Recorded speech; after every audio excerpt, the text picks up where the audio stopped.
Welcome again to URP Practical Talk. I'm your host, Pastor Wendell Jeffrey. Thanks for joining us.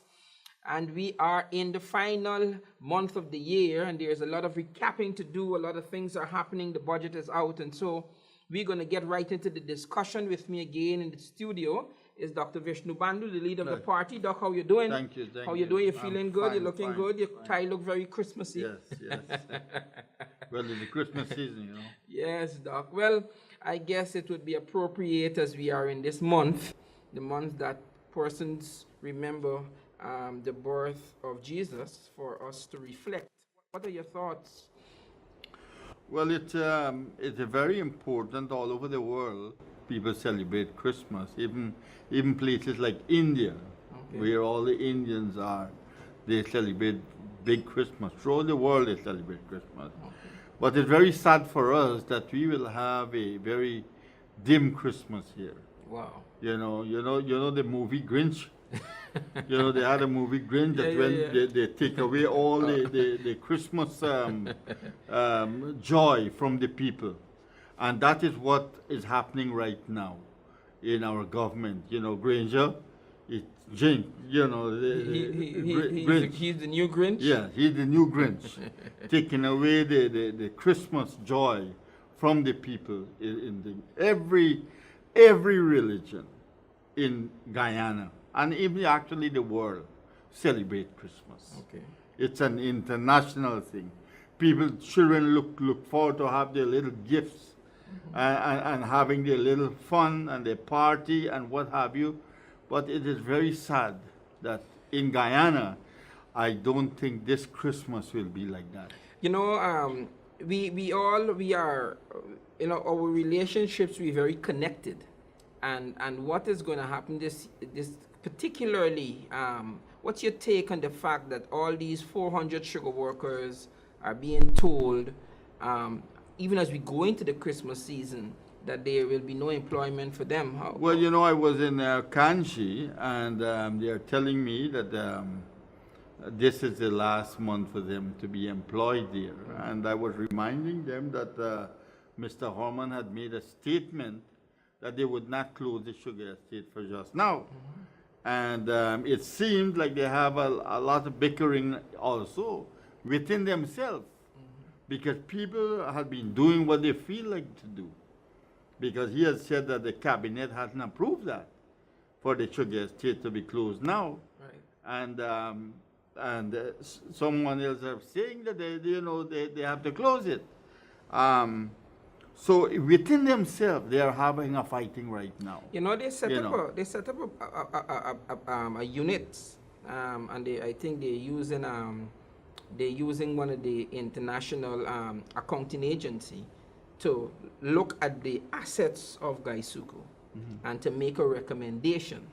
And so really to send out these letters of redundancy is really to preempt the findings of that special committee, and that is what Harman is arguing.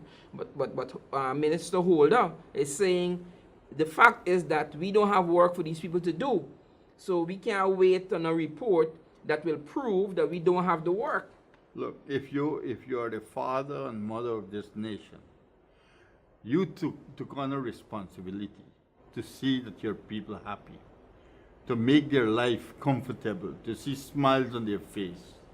But since this administration took over, it's pure sadness you're seeing people face, because business has been closing every day, retrenchment has been happening, thousands of people are losing their job because business is not there, and the businessmen cannot keep their door open because they don't have customers coming in so that they can be able to earn money to pay employees. So they have to lay off people on a business point of view. And it is very sad that at this time here, where everyone look forward for Christmas, and these kind of things are happening, that is why it is it reflects on the movie Grinch, that where the people doesn't want to see other people happy.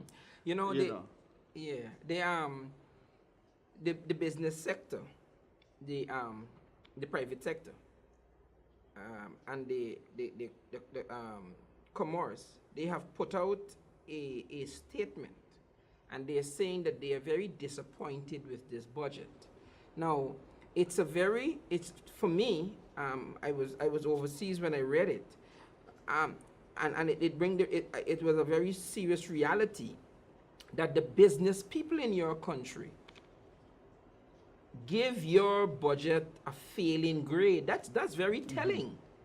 Definitely. Because it's the business people who run, Correct. who correct. hold up the country. You see, coming back to that too, that I always say, the biggest business is the government business, running a country.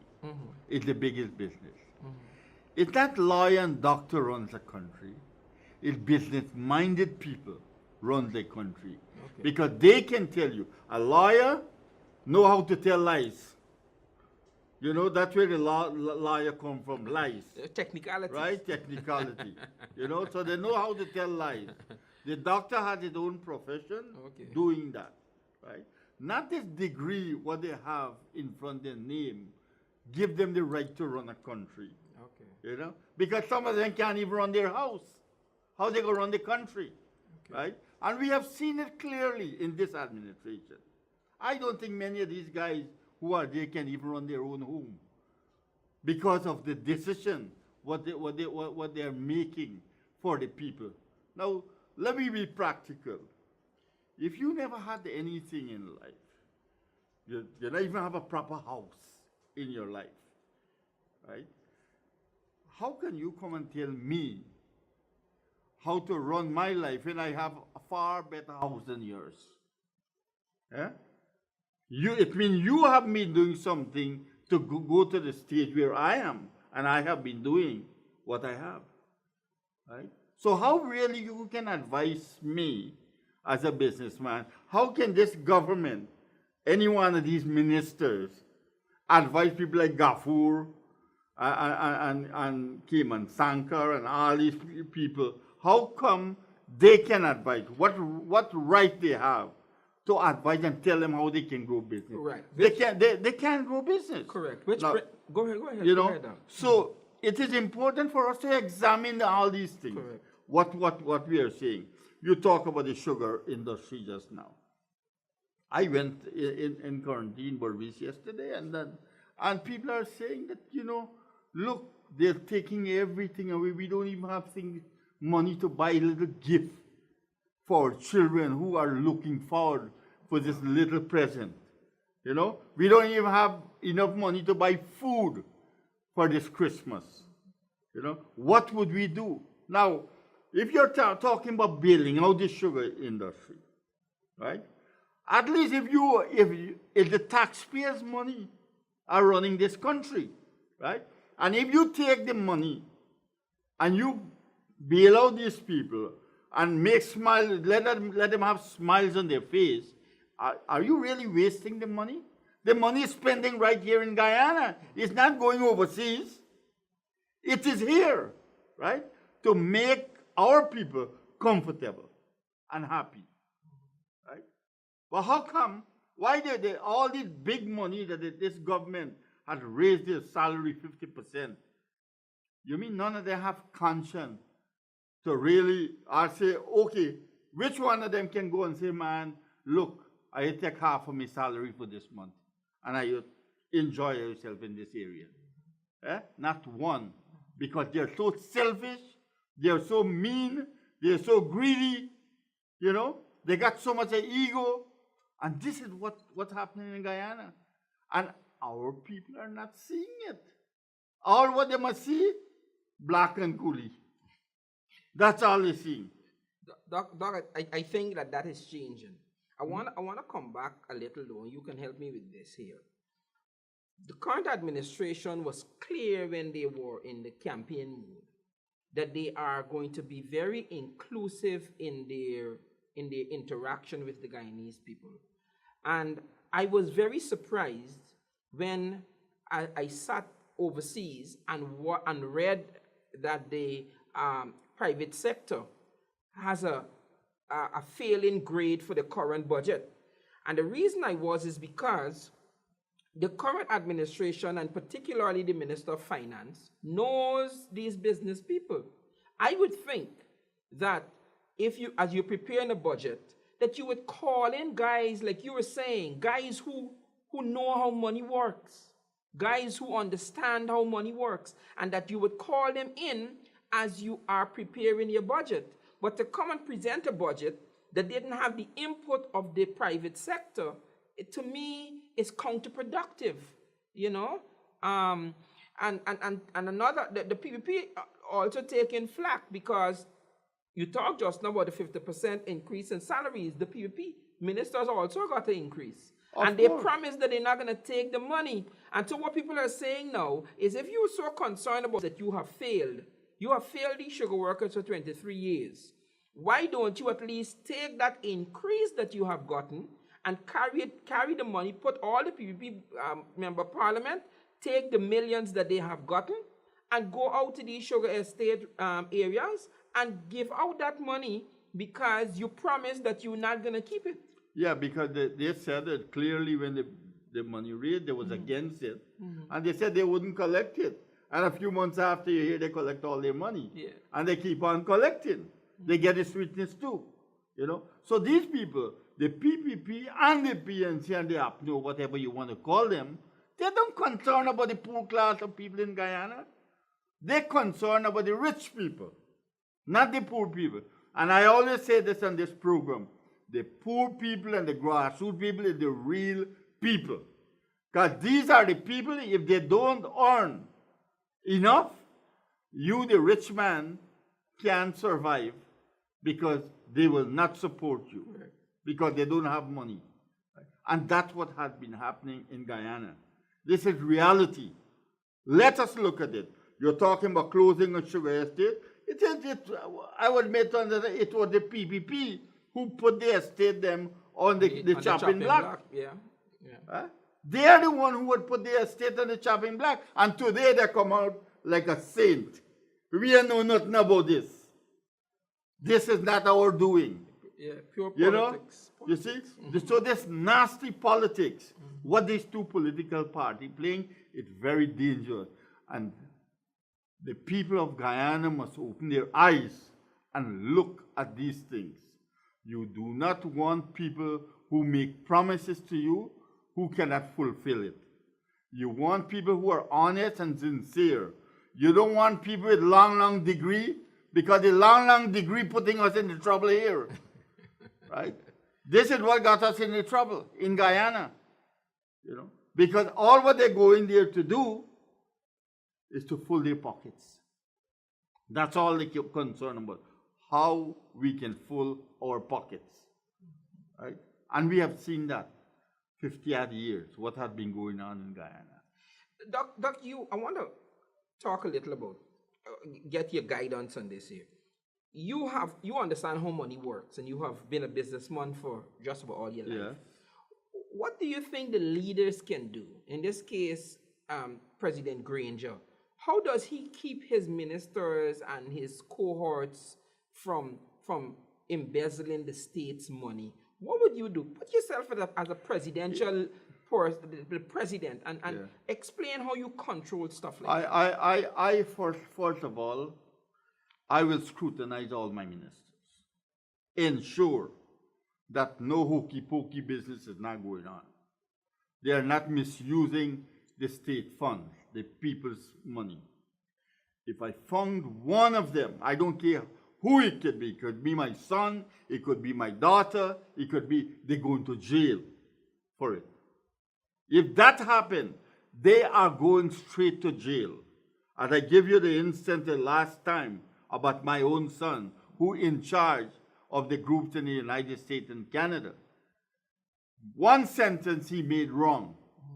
I saw it. All right? And I suspended him for 30 days. And everybody in the group, them write me and calling me, Dr. Bandu, how can you do that? Your son. I said, this ain't got nothing to do with son and daughters and family. This is the URP. If you do something wrong, you will pay the penalty. And that's how it will work. I don't care who it is. If I do something wrong, I must pay the penalty as the president of this country.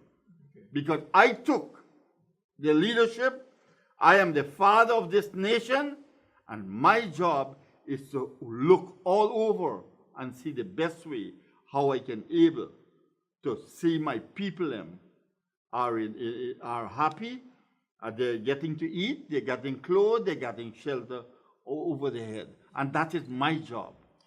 Right? And the reason I ask is because when you look at what happens normally under the PPP administration and now under this current administration, whenever a minister is caught red-handed, he's not fired. They just move him to another ministry or they move her to another ministry. And I'm wondering if there isn't a policy that could stop that. Because the voters and the citizens of the country know.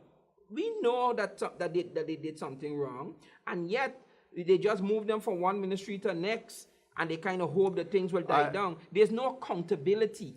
I understand that what you're saying, Pastor, because I saw it many, many times. Minister move from one position to go into a next position. Now, how would you move a man who knows agriculture and put him as a medical minister? What does he know about medicine, right? Or how can you move a man who are a medical minister, who knows about medical, and put it into agriculture? What does he know about agriculture, right? See, you have to put people who knows, who have ideas, or who have been in these things before and know about it to get a proper job done. You can't get it. You can't shuffle the minister like that, right? If the minister is not qualified in that field, do not put them in the field. Put them like, look, right now we got agriculture minister. You know, I was made to understand he never planned 10 bank of cash crop yet, right? And he's agriculture minister, right? What would he go and tell these people do agriculture? You know, because you have no idea what is going on. And agriculture in our country, the URP put as the number one thing. Correct. In our country. Correct. Not oil, but agriculture. Because oil will fail us. Remember this word I'm saying, oil will fail us. It had been said by the international oil dealers in the world, the biggest oil thing, that oil will go down up to $10 a barrel.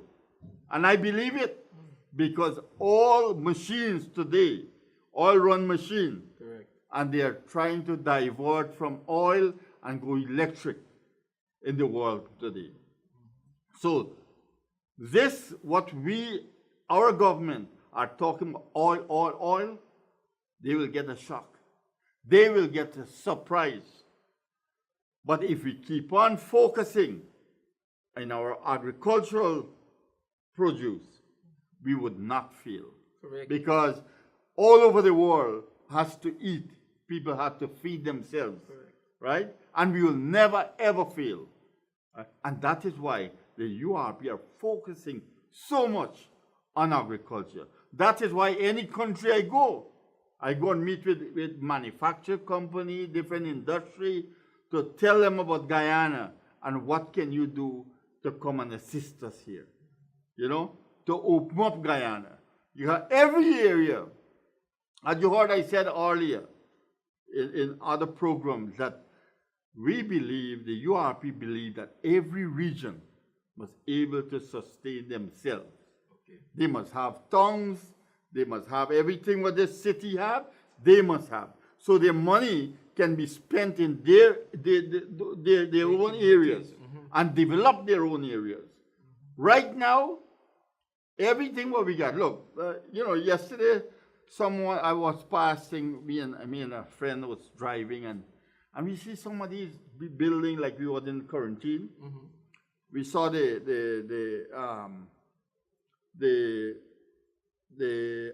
house where they have for the mental people. Oh, okay, right? Okay. Uh-huh. They are hitting it down, you know, And the guy saying, you know what? Why these people hitting wrong this thing? I say, I want to know that myself, you know, because those are history, you know. In the developed world, you will see they're protecting those buildings, right? Sure. They will make it up, they will paint it, they will even use it as a tourist site.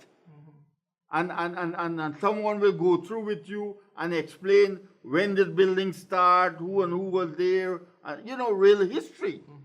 But our country, we don't have nothing like that. Yeah. The past government, this government, they don't care. Look at our town hall. Look at the condition Correct. of the city hall. Yeah? A beautiful building like that, structure, what the British built, it's a real beauty. But we have it like garbage, you know. Why can't we preserve some of these buildings for history? You know, look in the United States, if they have an old building, or you have a house, and it's an old-fashioned house, right? Government will give you money to keep that house in that condition. They will pay you to keep the house because that's the beauty of the country. Correct. You know, so it is important. We are not learning. All what we learning when we go overseas, buddy, go drink rum and eat fowl curry and wine and dine. That's all we want. We ain't talking about development of Guyana. We have seen that every day with our ministers. They're not going and check anybody. All what they're checking, why my friend will come and pick me up here. How much girls you got set up? How much liquor? What you cook? Duck curry, fowl curry, whatever. And they're gone.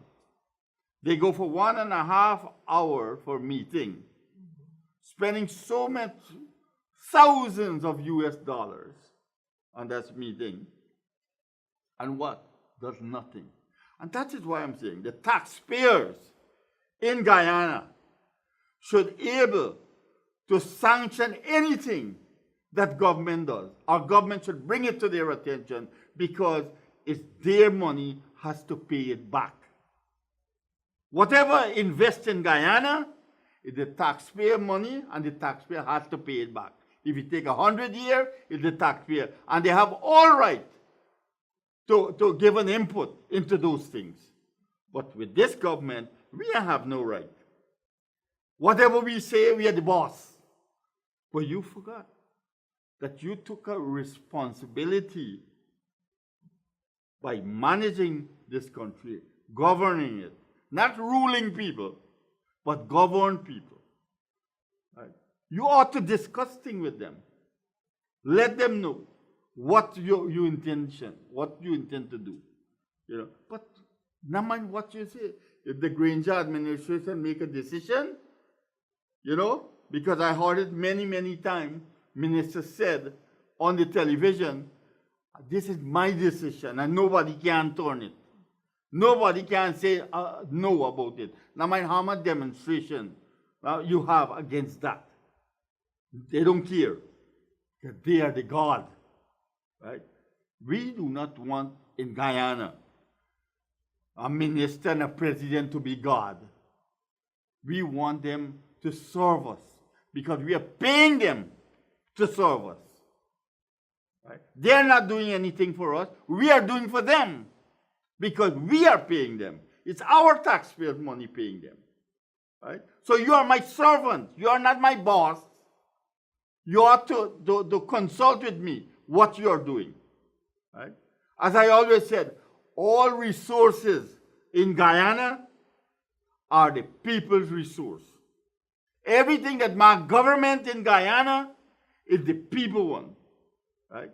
And they must be able to have a say. And they say must be able to materialize. Right? So it is important for us to understand these kind of things. If we can understand, that's why we always said the URP are here to serve. They are the people's party. Right? We are not coming here to rule you. We are not coming here to make promises to you because we have nothing to give you. Whatever is there is yours already. What do we have to give you? You know, But what we are telling you, that whatever you want to get done, we will work with you together to get it done. Right? We can't, but we don't have anything. I'm just like you. And the other person out there. You know? We have nothing. Unless you're a billionaire and you can push your hand in your pocket and say, look, I'm giving you this. Then you can say you give somebody something. But when they come out and they said they do this and do that and they put on light and water and they make road, you ask them the question, did you put it on? Did you do it? Did you push your hand in your pocket and take your money and do it? Or is our money do it? You in government are not doing the people a favor. You are being paid to carry out the administration in the country. You are paid for that. You know? So this is what is happening, and this is why we are having this program, to try to educate people. You know, I go through this country, and I never, up to today, this is 1 year we are having this program, and I never have a negative person say anything negative about this program. Correct. Never, ever, not one yet. Correct. I come across it. But what you will hear, they will say, you know, we shouldn't talk about the PPP so much because the PPP is nothing. We have to bring comparison. What they have been doing and what this government is doing is no different. It is no different. Look, we have to have this openness in us. We have to have the open mind and to do things. It is important for us, and this is why the URP are saying and calling on people to come together. We are one family in Guyana. Our hair might be different texture. Our color might be different colors, but we are one family. We travel together. We shop together. We do everything together. Why we can't understand that we have to live together, that we don't have to live, you know, with colors and texture of hair. Eh? We are one family. We may believe in one God, many God, no God, but God is always with all of us, no matter how you believe. Right. If you don't even believe in God, still looks out for you. And that's why the URP are saying the good for Guyana must come first. It is important for us to understand that. And I always say this, and a lot of people, when I talk about God and things like that on these programs, I never heard a politician talk about God. You know? Look, United States. All their bill, they said, in God we trust. And they are the superpower of the world. Because they put God first in everything. We put God at the back bench. Lost. We are lost. And the URP are always saying that the law of the land should combine with God's law. We cannot forget that they are a higher being, they are a supreme being. Whatever, if it's energy or what, but it's a higher force that able to sustain us on the earth. Right? And we have to understand that. Otherwise, we ain't going nowhere. Correct. So, we are, again, this is December, we are in the Christmas month. We're in the top of the hour. Just look in the television there, Doc, and give a closing remark to the folks, because we're going to do this as the month continues. Well, I would like to wish all well. Many of you may not have too much to think, but be contented with whatever little you have. Make a joy, make your children and your family and your friends, make them happy. Say nice words to them and go on with your life. I would like, on behalf of the United Republican Party, I'd like to wish each and every one of you a Merry Christmas and a prosperous New Year. And God help us in 2020 election, where you will have smile on your face because the URP will be there. Thank you. God bless. All right. Thank you so much, Doc. Thanks for joining us. Remember, same time next week on this same channel. And you could also view us on the World Wide Web, www.urpguyana.com, or on our YouTube page, URP Guyana, on our Facebook page and our YouTube, where you'll find a rebroadcast and all the broadcasts that we have done before. Until next time, may God bless you real good. Thanks for tuning in and stay safe. Bye-bye.